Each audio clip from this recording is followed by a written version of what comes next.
सोमवार से गुप्त नवरात्रियां शुरू हो रही है। गुरुजी प्रदीप मिश्रा जी द्वारा पिछली कथाओं में नवरात्रि में किए जाने वाले सर्वश्रेष्ठ उपाय बताए गए हैं। वह विवाह के लिए, संतान सुख के लिए, रोग कर्ज मुक्ति के लिए और जीवन में आने वाले सभी कष्टों के निवारण के लिए कहे गए हैं। ऐसे में गुप्त नवरात्रियां बहुत चमत्कारी दिन होते हैं। यह जो है तंत्र मंत्र साधना और विशेष रूप से जो गृहस्थ जन होते हैं, इसमें सात्विक पूजा और मंत्र जाप उपाय बहुत जल्दी फलित होते हैं, आप सभी जानते होंगे। तो ऐसे में गुप्त नवरात्रि में माता रानी की 9 विद्याओं की पूजा की जाती है। 4 नवरात्रियां साल भर में आती हैं। इसमें से 2 प्रत्यक्ष नवरात्रि होती है, 2 गुप्त रूप से होती हैं। ऐसे में आप सभी को सरलतम तरीके से कुछ कार्य आवश्यक रूप से करने हैं ताकि आपके जीवन में बहुत सारा बदलाव आए और जो आपके मन में दबी हुई इच्छा है वह किसी न किसी स्वरूप में पूरी नहीं हो पा रही है, तो इस बार जरूर से होनी ही है। तो आप सभी को क्या करना है कि पूर्ण रूप से स्वच्छ हो जाना है। हम सभी जानते हैं सोमवार का दिन है, लाल रंग के वस्त्रों का चयन कर लीजिए या हरे रंग के, दोनों बहुत शुभ माने जाते हैं। साफ सुथरे होने चाहिए। गंगा जल का छिड़काव करते हुए महादेव का स्मरण करें और माता रानी का भी ध्यान करें। दोनों शिव शक्ति के रूप में हमारे आसपास में हैं। माता रानी भी महादेव के अर्धांग स्वरूप हैं। ऐसे में माता रानी और महादेव का दिन एक ही दिन पड़ रहा है, अपने आप में दुर्लभ है।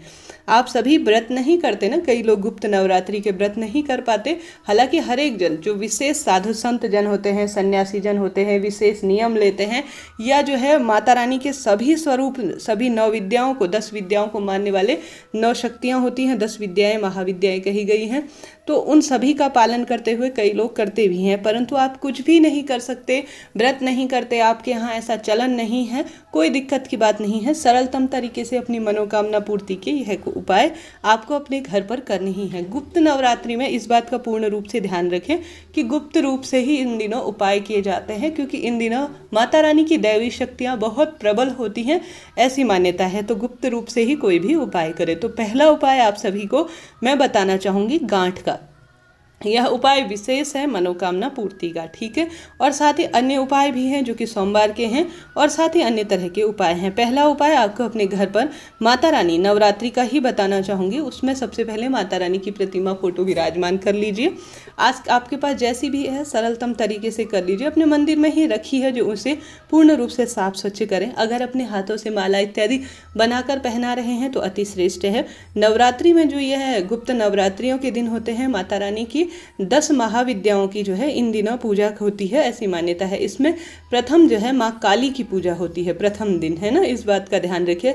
तो इस दिन जो है आप सभी को माता रानी की के किसी भी स्वरूप की फोटो है ना, तो उसमें माला आपको जरूर से पहनानी चाहिए। अन्य दिनों आप अन्य देवी देवताओं को विशेष रूप से पूजते हैं, परंतु माता रानी की जो है इन नवदुर्गा, 9 रूपों और 10 महाविद्याओं का स्मरण करते हुए उनमें फूलमाला चढ़ाएं। रोली, चंदन, मोली, गंध इत्यादि जो भी आपके पास है, इत्र इत्यादि समर्पित करें, बहुत शुभ होता है। और माता रानी को प्रणाम करें, कहें कि हे माँ, आपका स्वागत है मेरे घर पर, मेरे कष्ट निवारण करने आप आई हैं और मेरे कष्टों का निवारण कैसे करें, ऐसा कहते हुए प्रणाम करें। और उनका आगमन के लिए सबसे पहले ज्योत प्रज्वलित करें, दीपक लगाएं और माता रानी के नाम की लंबी बत्ती लगती है, हम सभी जानते हैं, और घी का इसे प्रज्वलित करें। कुछ भी नहीं कर सके ना तो साधारण सरल तरीके से इस तरह से तो माता का स्वागत करें, आगमन के लिए तैयारी करें और प्रणाम करते हुए दीपक लगाएं, फूल माला इत्यादि समर्पित करें। कोशिश करें आप सभी जो है इन नवरात्रि के 9 दिनों में सुहाग की सामग्रियां जरूर से माता रानी को भेंट करें। भले ही माता रानी के मंदिर में कर रहे हैं या घर पर कर रहे हैं, परंतु माता रानी के जब भी आपको समय मिले ना, हे माँ, मैं आपके लिए 9 दिनों के भीतर लाऊंगी, ऐसा कहते हुए कुछ भी चूड़ी, बिंदी जो भी आप ला सके अपनी क्षमता सामर्थ्य अनुसार, अधिक या ज़्यादा, जैसी आपकी इच्छा है वैसा कर सकते हैं। पहला दिन तो माँ काली को समर्पित है, जो कि अपने आप में माता रानी के स्वरूप में है। कई लोग इन्हें विकराल स्वरूप मानते हैं, पर ऐसा नहीं है। माता रानी के स्वभाव सरल जैसा है, वह आप जिस स्वरूप में पूजेंगे उसी स्वरूप में माता रानी को पाएंगे। तो पहला उपाय आप सभी को करना है पीले धागे का। पीला धागा जो है विवाह की बाधाओं को दूर करता है, संतान सुख देता है, सौभाग्य में वृद्धि करता है, नौकरी और रोग कर्ज मुक्ति को भी प्रदान करने वाला होता है। तो यह मनोकामना का विशेष धागा है जो आप सभी को, आप चाहें तो बाजार से पीला कच्चा सूत ला सकते हैं, ठीक है। रेशमी नहीं लाना है, सूती लाना है, कच्चा सूत लाना है, इस बात का ध्यान रखें। अब कच्चा सूत आपको बाजार से लेकर आना है। सफ़ेद सूत है तो उसे पीले सूत में रंग लीजिए। कैसे रंगना है, हल्दी एक चुटकी डालिए उसमें, चाहे तो गंगा जल डालें, चाहे तो आप पानी डालें और हल्दी को गीला कर लें। और कच्चा सूत पीला है तब भी उसमें एक चुटकी हल्दी जरूर से लगाएं, यह शुभ माना जाता है। माता रानी के सभी स्वरूप, सभी 9 विद्याओं को, 10 विद्याओं को, 9 माता रानी के स्वरूपों को, सभी को हल्दी समर्पित होती है और बहुत शुभ मानी जाती है। तो आप सभी को माता रानी के चरणों में जो आपका धागा है ना, उसमें 9 गांठ, जो कि नवग्रहों से संबंध रखती है। नवग्रह खराब होते हैं तो नौकरी नहीं लगती, विवाह नहीं होता, संतान सुख, कलेश कलह रहता है और किसी न किसी तरह से जीवन में परेशानी होती है। तो आप सभी को 9 गांठ है, उस धागे में अपनी मनोकामना बोलते हुए जो भी आपके बात है, 9 दिन माता रानी के हैं, 9 स्वरूप माता रानी के हैं, 9 ग्रह माता रानी के हैं, तो आप सभी को 9 जो है उस पीले जो गांठ लगा देनी है, जो आपके पास धागा है ना उस पर गांठ आपको लगा देनी है। और माता रानी के चरणों में 9 दिन तक इसे ऐसे के ऐसे ही, चाहे तो कटोरी में रख दीजिए, चाहे तो ऐसे ही माता रानी के चरणों में इसे समर्पित कर दीजिए। यह रोज 9 दिन तक जो है पूजित होगा। इसमें आप सभी चाहें तो रोली मोली चंदन इत्यादि रोज समर्पित कर सकते हैं, नहीं तो कोई दिक्कत की बात नहीं है। आप सभी जो है इसे ऐसे ही माता रानी के आगे तो दीप आपको 9 दिन तक लगातार लगाना ही चाहिए इन 9 दिनों में, ठीक है। तो आप सभी को इसे कटोरी में रखकर छोड़ देना है। जब भी गांठ लगाए ना तो अपनी मनोकामना जरूर से बोलें, ठीक है। जो विवाह की है, जो संतान सुख, जो धन संपदा की है, सब बात आपको बोलनी है और रोग निवारण के लिए भी बोलना है।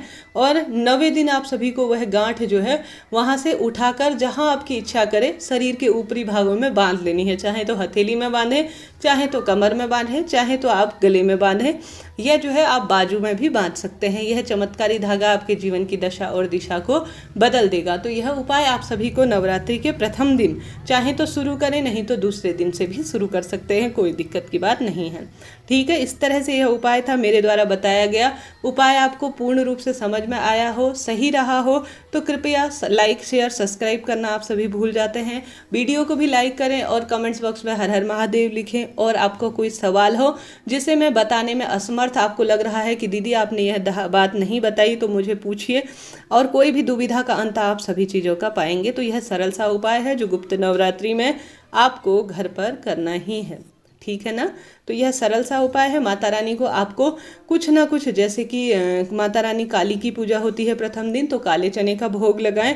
और सामान्य तौर पर माता रानी सात्विक चीज़ों को भोग को स्वीकार करती है। खीर, पूड़ी, हलवा, चना इत्यादि जो आपके पास हो, जिस स्वरूप में हो, सामान्य तौर पर कुछ भी नहीं है, बताशा और लौंग का जोड़ा तो माता रानी के आगे जरूर से समर्पित कर ही दीजिएगा।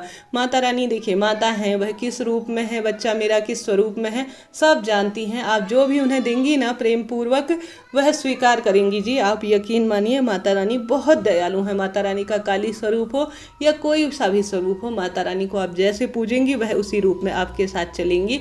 तो इस बात का ध्यान करते हुए आपको यह उपाय करना है, ठीक है। तो आप सभी को इसके साथ ही सोमवार का दिन है, आवश्यक रूप से एक विशेष उपाय भी करना है। आप सभी को लेनी है 5 बेलपत्री और चले जाना है महादेव के मंदिर में, ठीक है। मात्र 5 बेलपत्री लेनी है और चले जाना है। सोमवार का दिव्य पवित्र दिन है, महादेव के मंदिर में आप चाहें आंक, धतूरा, बेलपत्र, पंचामृत और भस्म इत्यादि अपनी इच्छा सामर्थ्य अनुसार, सोमवार का पवित्र दिन है और साथ ही जो पशुपति व्रत है वह भी रहेगा। तो आप सभी को महादेव के शिवलिंग के ऊपर समर्पित करना है, एक दीपक भी जरूर से लगाना है। उसके बाद उपाय इस तरह से करना है, महादेव पर चढ़ी हुई बेलपत्र भी ले सकते हैं। गर्मियों का मौसम है, हम सभी को बेलपत्र कम ही मिल पाती है ना, मेरे साथ भी यही होता है। तो आप सभी क्या कर सकते हैं, महादेव पर चढ़ी हुई बेलपत्र भी ले सकते हैं। सबसे पहले आप सभी क्या करें, जो बेलपत्र है, प्रथम बेलपत्र आपको गणेश जी महाराज पर समर्पित करनी है, फिर जल समर्पित करना है। इस विधि से कीजिएगा, बहुत जल्दी मनोकामना पूरी होगी।